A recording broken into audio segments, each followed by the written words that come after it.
In news from Afghanistan, the Taliban took control over Afghanistan last August, following which donors cut financial aid constituting more than 70% of government expenditures, and about $9 billion in Afghan central bank assets were frozen. The move accelerated an economic collapse, fueling a cash shortage, joblessness and hunger.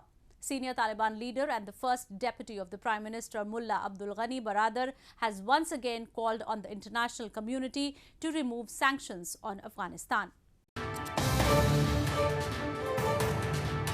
Mullah Ghani Baradar, the first deputy of Afghan Prime Minister, in a conference on Thursday once again called on the international community to remove sanctions on Afghanistan and give Afghans an opportunity to play their role in the economic development inside and outside the country. Speaking at the conference of the national private sector to assess the opportunities and challenges lying ahead of the Afghan private sector, Baradar emphasized that nationwide security has been provided in Afghanistan and the ground is paved for trade and investment like never before. The Taliban authorities lack international recognition months after overrunning Kabul last August, as last US-led international troops departed, ending 20 years of war.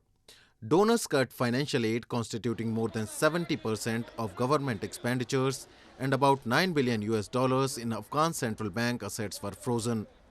Many Taliban leaders remain under US and UN sanctions.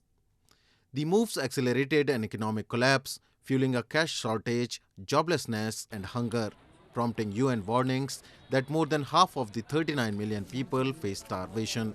Earlier this week, the World Bank Board of Executive Directors has approved a plan to use more than $1 billion from a frozen Afghanistan trust fund to finance urgently needed education, agriculture, health and family programs, the bank announced.